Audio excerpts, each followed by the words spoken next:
भव सागर चह पार जो पावा, राम कथा ताक है दृढ़ नावा। जो भव सागर को पार करना चाहते हैं उन्हें श्री राम कथा रूपी नौका में बैठना पड़ेगा।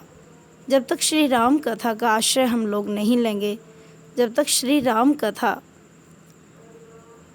में हमारा मन नहीं लगेगा और उसे हम अपना जीवन नहीं बना लेंगे। प्रत्येक दिन जो श्री रामचरितमानस का पाठ करते हैं उनसे सौभाग्यशाली कोई और नहीं हो सकता। 4 वेद, वेदांतों का सिद्धांत बहुत कठिन है, छोड़ो वेदों की बात को, परंतु श्री रामचरितमानस 5वां वेद है।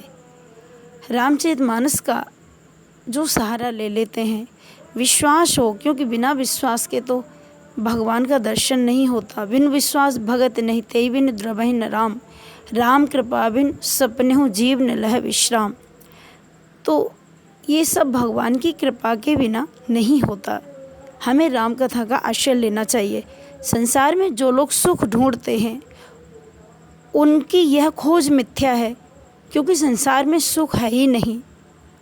और एक बात कहूँ, संसार का एक नाम है दुखालय, दुख का आलय, दुख का घर, जिसमें दुख ही दुख है। और वास्तव में पुनरपि जन्मम पुनरपि मरणम, कोई आ रहा है, कोई जा रहा है, कोई रो रहा है, कोई गा रहा है। यहाँ सुख नहीं है। सुख की अनुभूति करते हैं, परंतु वास्तविक सुख भगवान के चरणों में है, संतों के चरणों में है। तो जिन्हें संसार सागर से पार जाना है, देखो समुद्र और संसार में क्या अंतर है। समुद्र में और संसार में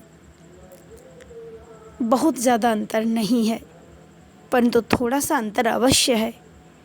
जैसे समुद्र का पानी देखने में बहुत सुंदर लगता है, कितना स्वच्छ पानी है समुद्र का, कितना निर्मल पानी है, कितना ठंडा पानी है, परंतु किसी को प्यास लगे और वह चाहे कि समुद्र का पानी पीकर हम अपनी प्यास को मिटा लें, तो समुद्र का पानी पीने से उसकी प्यास नहीं बुझेगी, क्योंकि वह पीने योग्य नहीं है। समुद्र का जल खारा है और खारे जल को पीने से प्यास तो नहीं बुझेगी। इसी प्रकार से बस संसार है, संसार में जो भी हमें सुख दिखाई दे रहा है वह बिल्कुल इसी प्रकार से है। जिस प्रकार से किसी को खाज खुजली हो जाती है, दाद हो जाती है, खुजलाने में बहुत अच्छा लगता है, परंतु बाद में बहुत कष्टदायी होता है। इसी प्रकार से संसार में जो सुख ढूंढते हैं उनको सुख नहीं मिलता, उनको दुख ही उनके हाथों लगता है। संसार में रहने के बाद भी हम इस प्रकार से रहें जैसे जल में नौका चलती है, नौका में जल नहीं आता।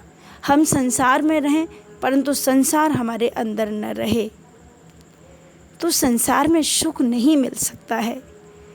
क्योंकि दुनिया में आने के बाद में हमारा जो मानव शरीर है ये साधन धाम मोक्षकर द्वारा है। भगवान ने हमें किस लिए भेजा है? जब तक वह लक्ष्य हमें प्राप्त नहीं हो जाएगा, संतों के चरणों का सहारा हम नहीं लेंगे, अपने महान पुरुषों का साथ नहीं करेंगे, बड़े बुजुर्गों की बात का सम्मान नहीं करेंगे, तब तक हमें अपने उस अच्छे रास्ते की पहचान नहीं होगी।